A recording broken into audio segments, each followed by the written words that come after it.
찬송가 180장으로 찬송하겠습니다. 180장 찬송입니다.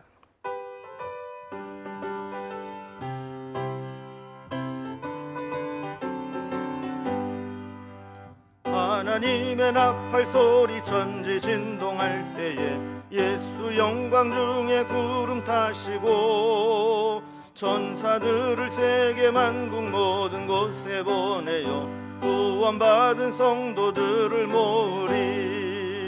나팔 불 때 나의 이름, 나팔 불 때 나의 이름, 나팔 불 때 나의 이름, 부를 때에 잔치 참여하겠네.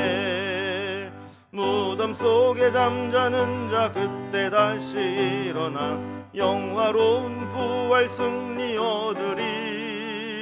주가 택한 모든 성도 구름 타고 올라가 공중에서 주의 얼굴 배우리.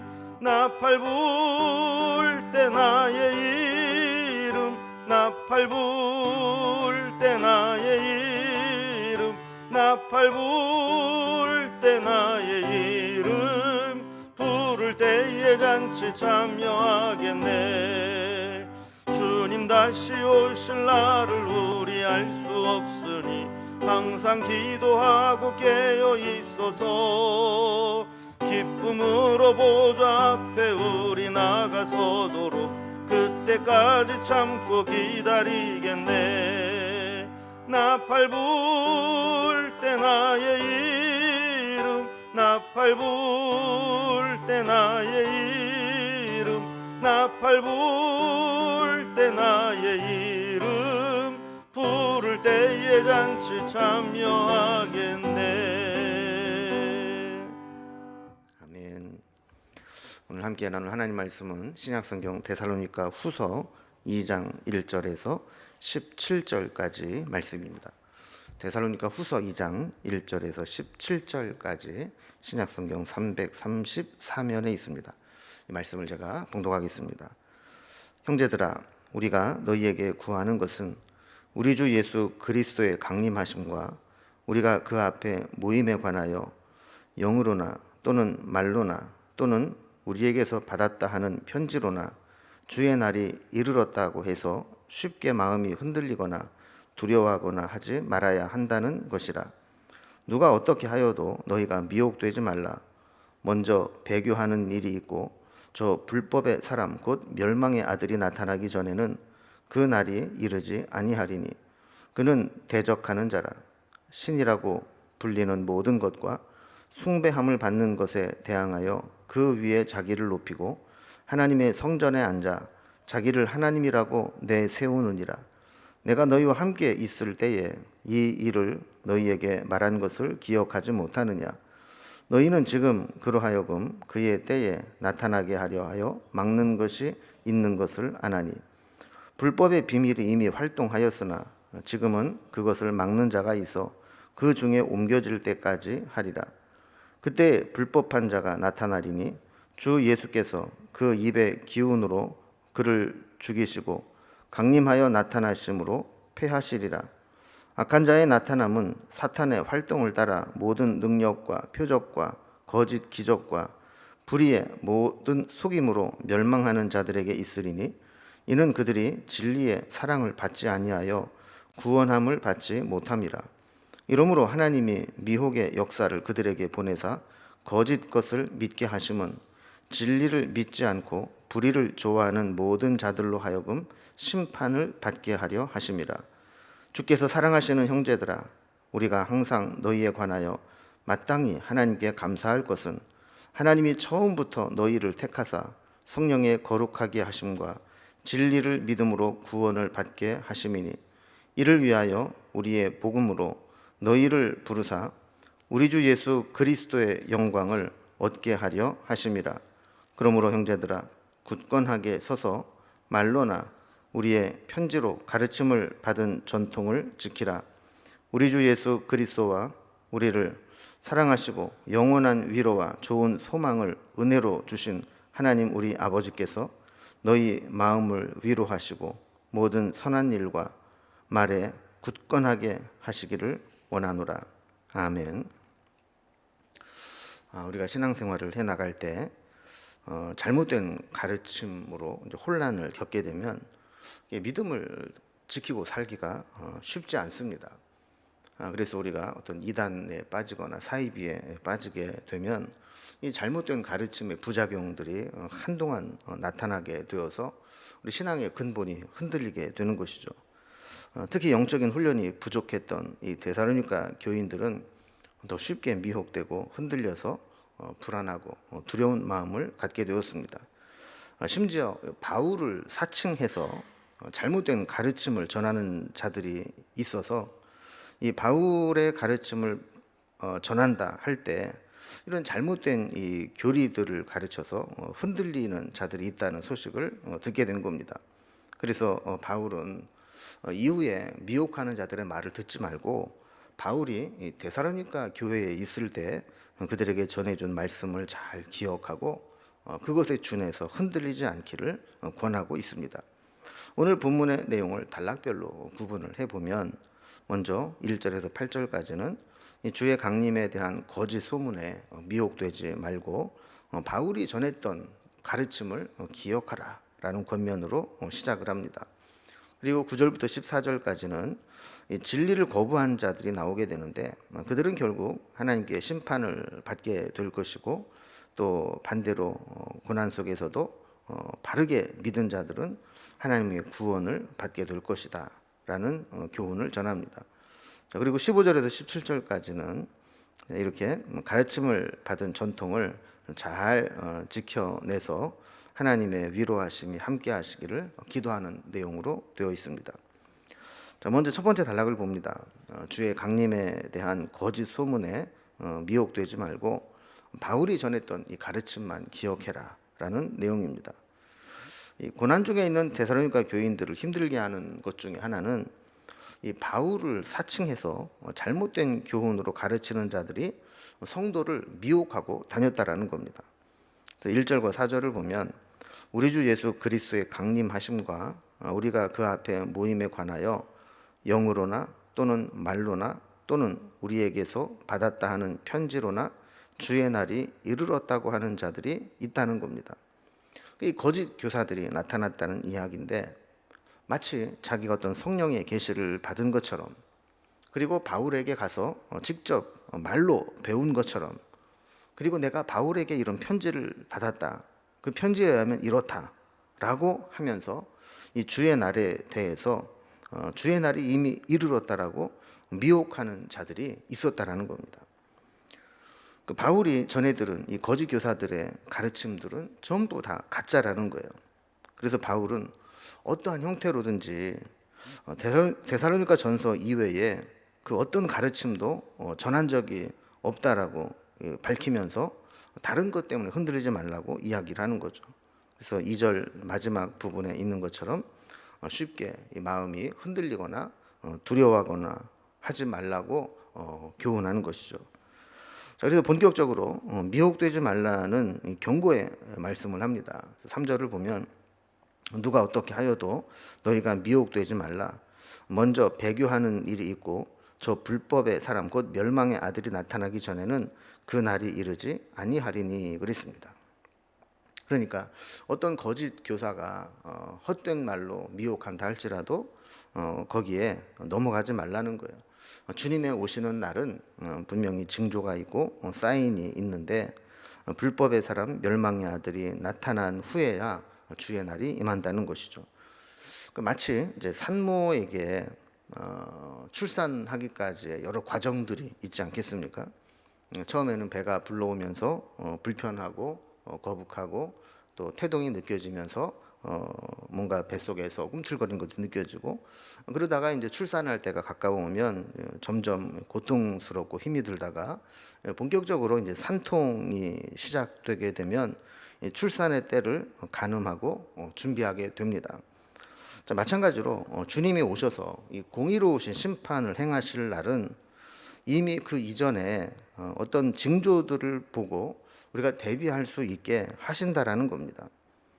그 구체적인 사례가 성도들이 배교하는 일, 그리고 불법의 사람 곧 멸망의 아들이 나타나는 일, 이런 구체적인 일들이 나타나기 전까지는 아직 주님의 날에 대한 징조는 될 수 있지만 그것이 임박한 증거가 될 수 없다라는 것이죠.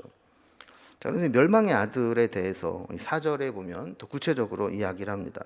이 멸망의 아들은 하나님을 대적하는 자이고 자기를 높여서 다른 신과 숭배의 대상이 되는 것에 대항하여 자기를 높인다.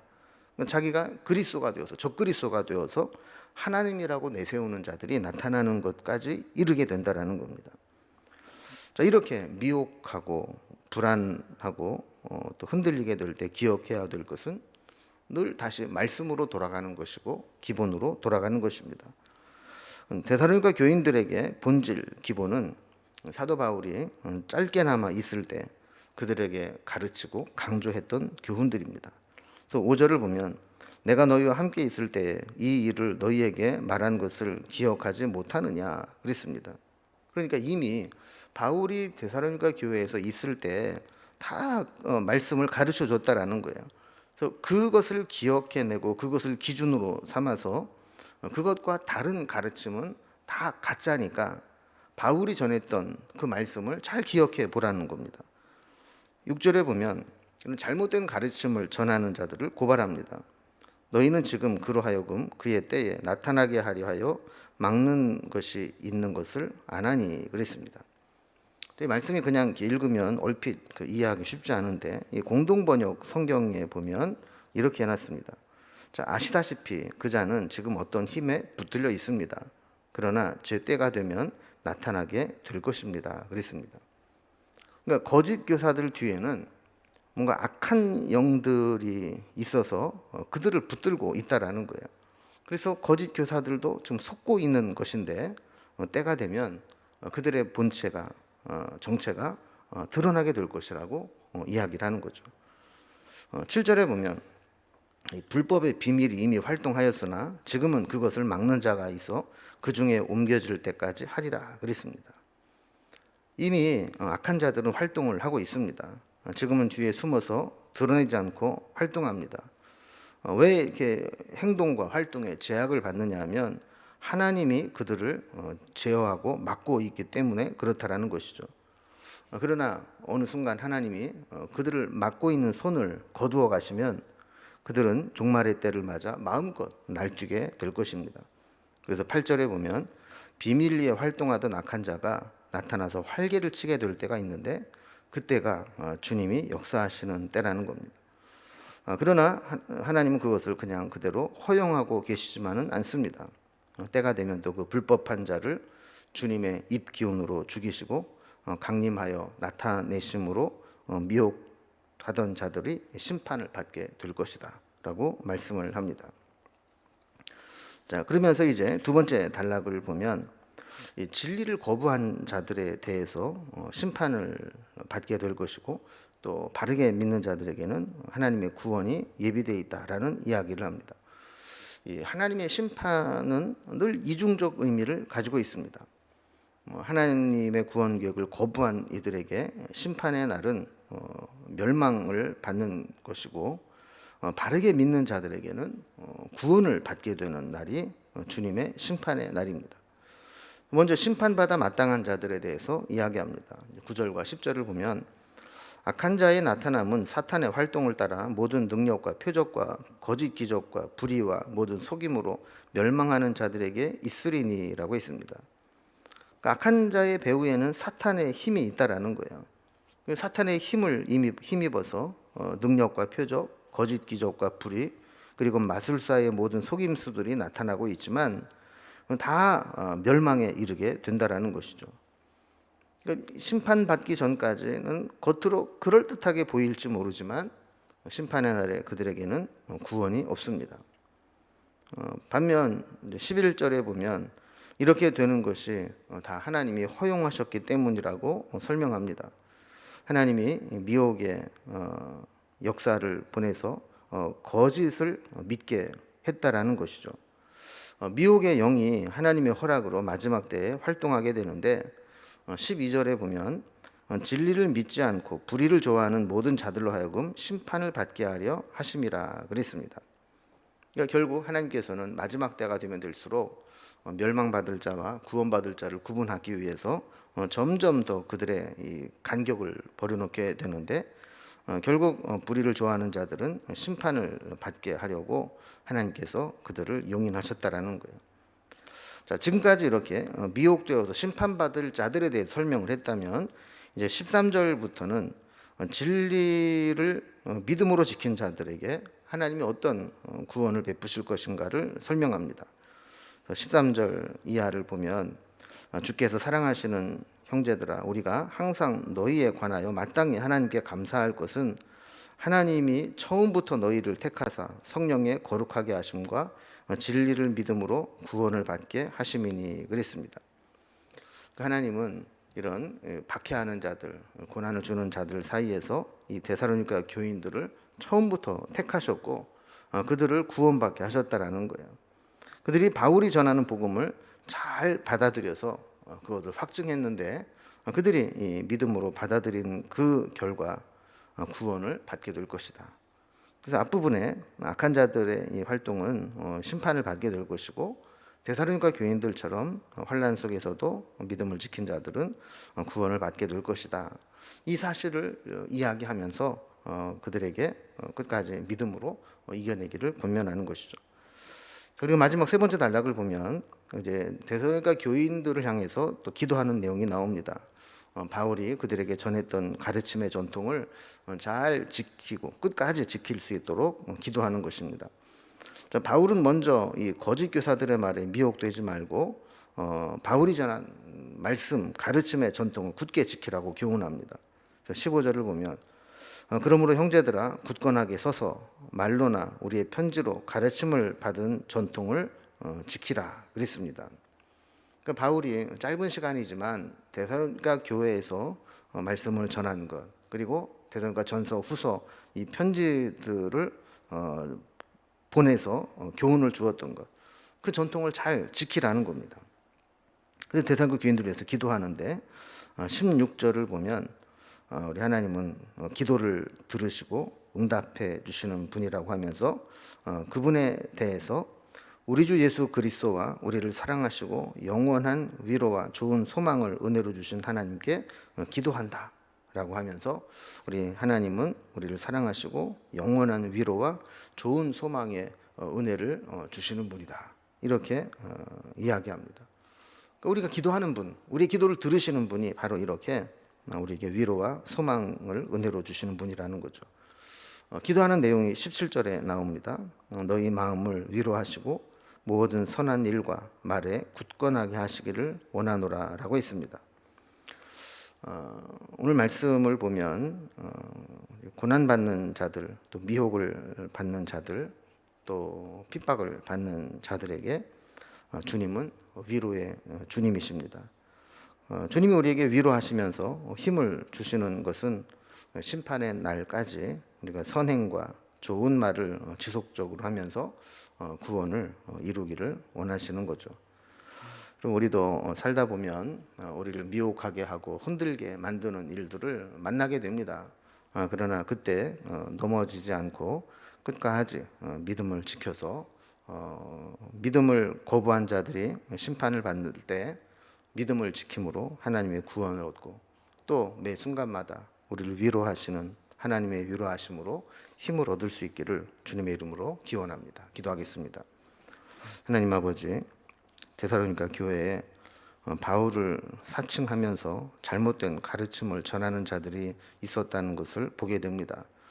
지금도 이 세상은 미혹하는 자들이 많고, 올바른 말씀의 교훈보다는 당장 잘 들리고 듣고 싶은 그런 자극적인 이야기들을 들으면서 흔들릴 수 있습니다.